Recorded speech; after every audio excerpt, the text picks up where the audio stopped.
Soy el pastor Juan José Gil. Me gustaría tocar esta tarde uno de los puntos que considero que son de los más controversiales acerca de la venida de Jesús, por lo menos desde hace unas cuantas décadas.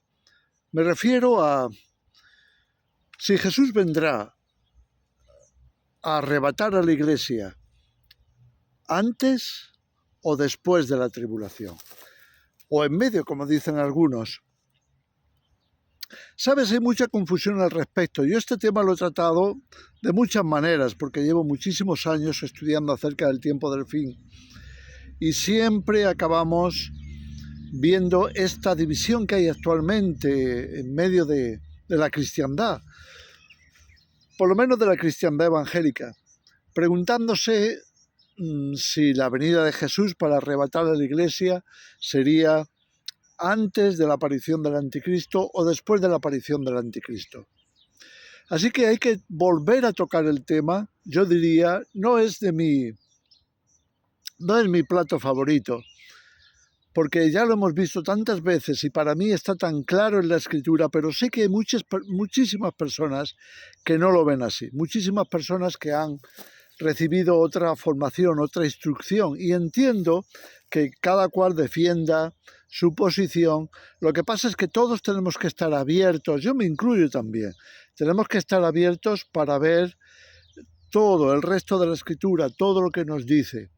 También prestar atención, que esto es muy importante, a lo que se ha enseñado a lo largo de la historia, porque no estamos hablando de un tema nuevo, estamos hablando de algo que ya tiene 2000 años de haber sido anunciado, desde los días de Jesús, incluso mucho antes, porque el profeta Isaías, sin ir más lejos, en el capítulo 26, nos habla de la resurrección, pues ni más ni menos que 7 siglos antes de Cristo.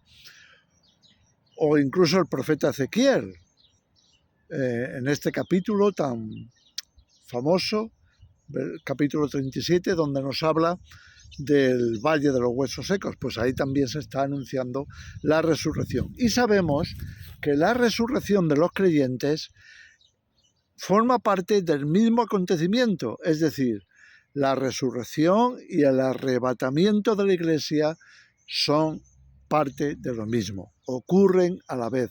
La resurrección de los creyentes y el arrebatamiento de los creyentes, o la reunión, podríamos decir, de todos los creyentes de la historia para estar con Jesús por siempre, para siempre. Entonces no es un tema nuevo en absoluto. Algunas veces se ha planteado como o crees que hay arrebatamiento o crees que no hay arrebatamiento. Pero eso es incuestionable, arrebatamiento va a haber. Por la sencilla razón de que ya Jesús lo dijo claramente, que reuniría a sus escogidos después de enviar a sus ángeles, estando él en las nubes, de una manera visible, audible, patente, enviando a los ángeles para que reúnan desde un punto al otro de la tierra, norte, sur, este, oeste, reúnan a todos los escogidos. Y por supuesto eso incluye a los que hayan muerto. Luego el apóstol Pablo, por supuesto, lo recoge, como sabemos en Primera de Tesalonicenses, capítulo 4, cuando nos habla de que no debemos de entristecernos hasta el extremo con respecto a los que han marchado con el Señor, o los que han muerto, porque sabemos que el Señor, cuando vuelva también, dice Pablo, Dios va a enviar con él a los que murieron en él. En otras palabras, los muertos, las almas, los espíritus de los ya partidos con el Señor, vendrán con él para recoger sus cuerpos, ya que habrá una resurrección, tal y como la resurrección de Jesús en aquel día glorioso después de su crucifixión. Resucitaremos para estar a su imagen y semejanza y podernos reunir con él en las nubes para estar siempre, dice Pablo, así estar ya siempre con el Señor. Eso es incuestionable porque está escrito con suficiente rotundidad y detalle como para que no dudemos de eso. Así que no se trata de si hay arrebatamiento o no hay arrebatamiento. Otra cosa es si el arrebatamiento es secreto. Obviamente no, porque no aparece en ninguna parte de la Escritura que haya un arrebatamiento secreto. Cuando se habla del arrebatamiento de la Iglesia, se habla de la venida de Jesús. Y cuando se habla de la venida de Jesús, se habla de una venida de Jesús bien clara, visible, expuesta en los cielos para todo el mundo. No es algo en secreto, no es algo misterioso, no es algo que va a ocurrir sin que nadie se dé cuenta, no es algo que de pronto la gente desaparece y no se sabe por qué. Todo eso sencillamente no es real. No hay ninguna parte en la Escritura, por más que se quieran retorcer, que te diga que la gente es arrebatada sin que nadie sepa dónde van y otros son dejados atrás. Eso no existe en la Escritura. Primero, porque cuando se habla de arrebatamiento es el mismo acto de la resurrección. Y cuando se habla de arrebatamiento y resurrección, en la venida de Jesús, es en ese momento en el que Jesús aparece en las nubes, envía a sus santos ángeles con gran voz de trompeta para reunir a sus escogidos de los cuatro vientos, de los cielos y de la tierra. Así que no es secreto, no es tan misterioso, aunque sea un misterio en la historia, pero no es de una forma tan imposible de seguir, de ver, de oír. No, será audible, visual, será un despertar de toda la humanidad, no te quepa la menor duda, porque todo ojo le verá. Entonces, descartemos, por el amor de Dios, descartemos la idea de un arrebatamiento secreto. Eso solamente se quiere justificar por el hecho de que sea antes de lo que se dice en la Escritura acerca de la venida de Jesús y antes de que aparezca el anticristo, porque es una forma de decir la Iglesia no tendrá que pasar por todos esos sufrimientos, pero es un error teológico y doctrinal muy grave, porque la Iglesia de todas las épocas prácticamente ha pasado su gran tribulación. Han sido muertos, han sido martirizados, han sido asesinados vilmente, han sufrido horrores, han sufrido su tribulación. No te quepa la menor duda. ¿Por qué esta última generación tendría que ser diferente? Porque el anticristo va a estar aquí, pero no es mayor el que está en nosotros que el que está en el mundo, porque va a estar Satanás y sus demonios aquí en la tierra de una forma quizá más poderosa, más descarada, más dañina. Bueno, y no estamos nosotros en Cristo siendo mucho más poderosos que el mismísimo Satanás, con Cristo, con nosotros. No tiene sentido. Otra razón que se nos da al respecto es que la Escritura dice en muchos sitios que la ira de Dios no es para nosotros, y en eso estoy totalmente de acuerdo. Ahora, ¿por qué la gente confunde la gran tribulación con la ira de Dios? No necesariamente es así. La gran tribulación es un periodo de 3 años y medio que sí que está especificado en la Escritura, aproximadamente, porque eso es el cálculo que nos deja hacer la Escritura. Ahora bien, ¿por qué tenemos que pensar que la Iglesia no puede estar en un momento en que haya juicio de Dios sobre la tierra? Eso ni siquiera es bíblico. Yo no creo que la Iglesia vaya a estar aquí en el momento de la ira de Dios, porque la forma de entender eso, de que vayan a coincidir, es decir, los juicios de la ira de Dios y las trompetas, por ejemplo, o los sellos, es que hay un solapamiento, pero no necesariamente el solapamiento de los acontecimientos, suponiendo que vayan a estar ocurriendo en el mismo tiempo, no necesariamente es así. Pueden ser coincidentes en algunas cosas y otras no. Ahora, aunque yo creo que la Iglesia no estará aquí durante el periodo de la ira de Dios. Si lo estuviera, aun en medio de esa ira, Dios tiene más que suficiente poder para guardar a la Iglesia. No te quepa la menor duda. Mira el pueblo de Israel. ¿No fue preservado en Egipto? Estaba cayendo la ira de Dios sobre la nación. ¿No fueron esas 10 plagas cosas terribles y tremendas para cualquier pueblo? ¿No era una tremenda tribulación de aquellos días? Y sin embargo el pueblo de Israel estaba ahí, pero no les afectó. ¿Y por qué no les afectó? Bueno, ya lo sabemos, porque Dios les tenía preservados. Dios proveyó provisión, seguridad, protección, salvación, todo lo que el pueblo de Israel necesitaba para que aquellas cosas no les afectaran a ellos. Por tanto, no tiene sentido ese argumento. Mira, quizá el juicio más grande de Dios, la tribulación más grande de toda la historia haya sido el diluvio universal.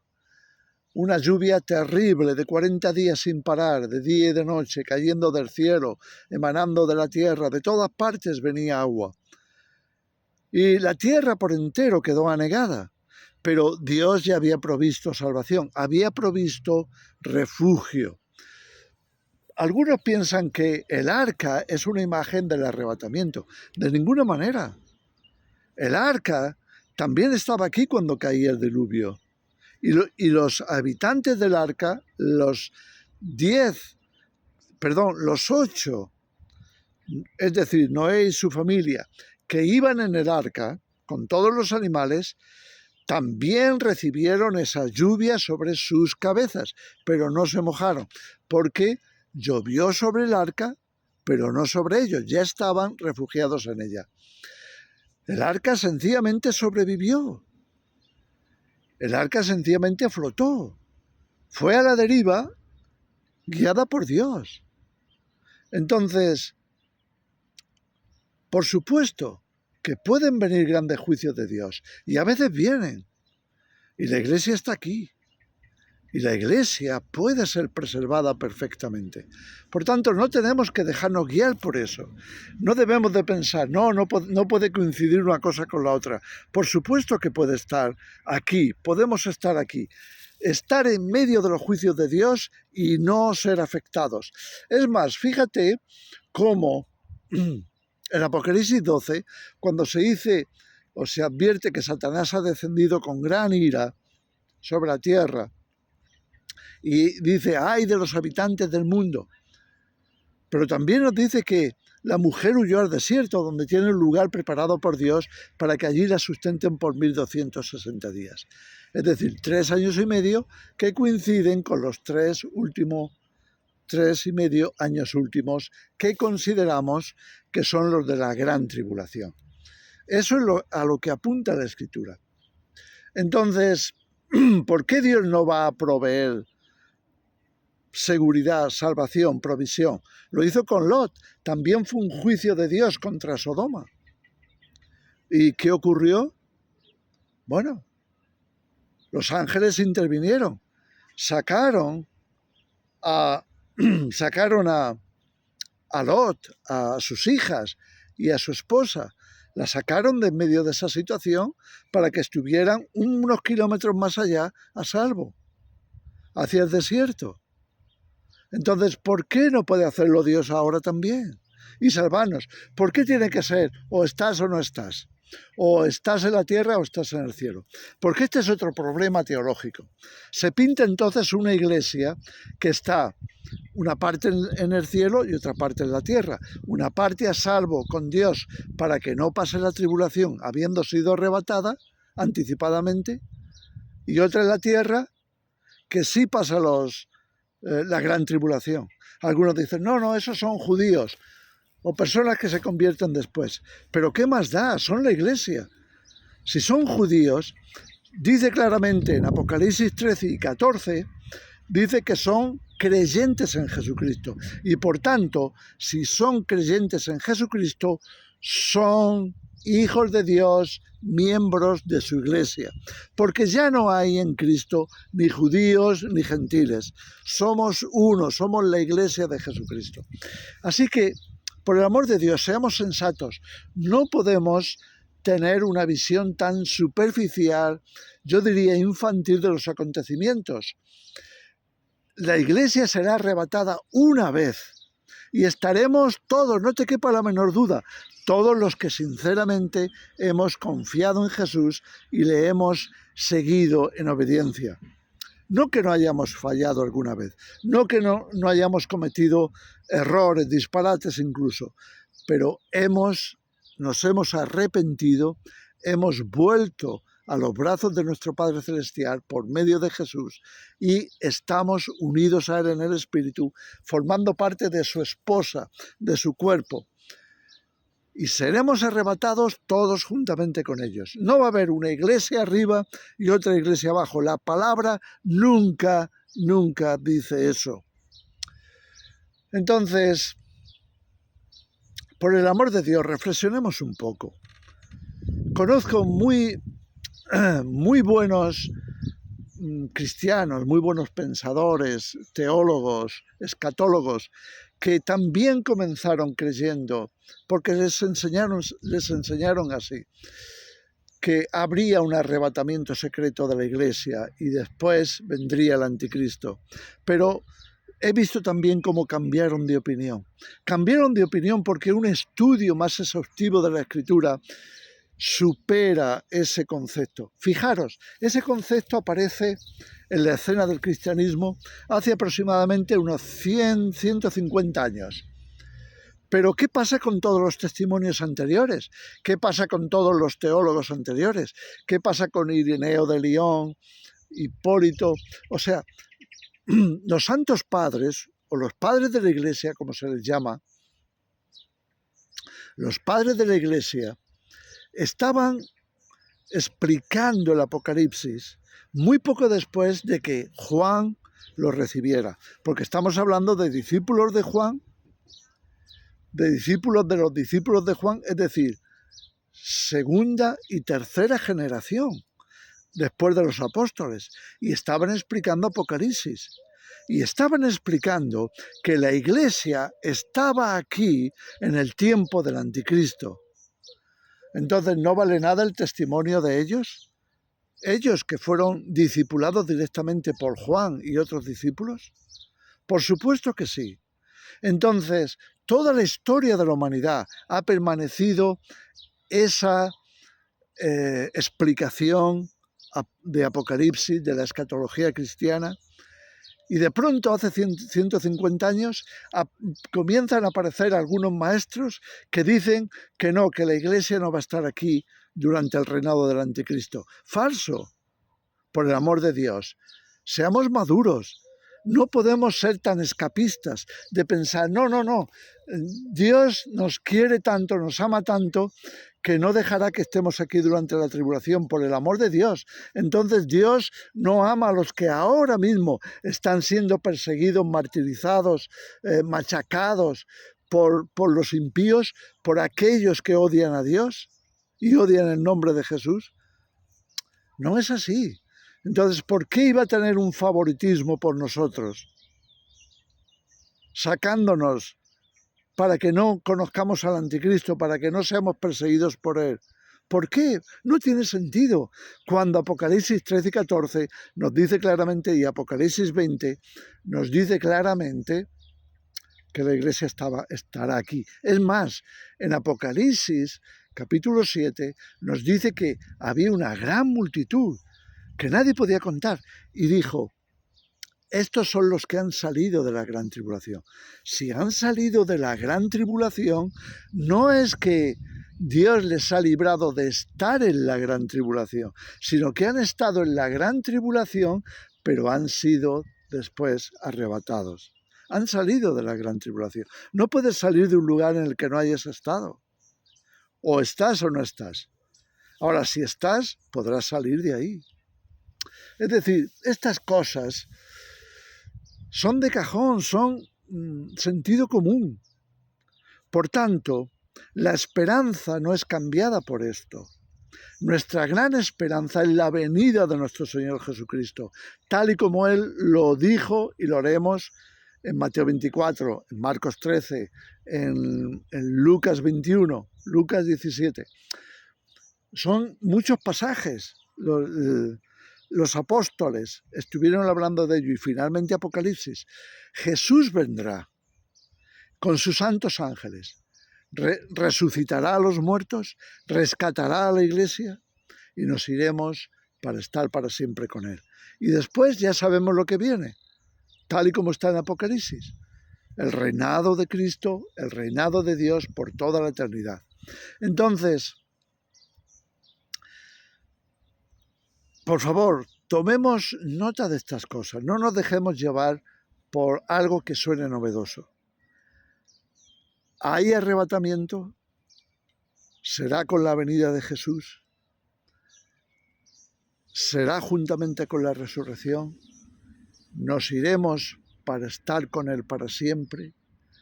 Y estaremos en nuestra gran esperanza, que es el reino celestial y eterno. Veremos que todo sufrimiento, toda persecución, toda angustia pasada por la Iglesia a lo largo de la historia, de su historia, habrá merecido la pena. Que el Señor os bendiga.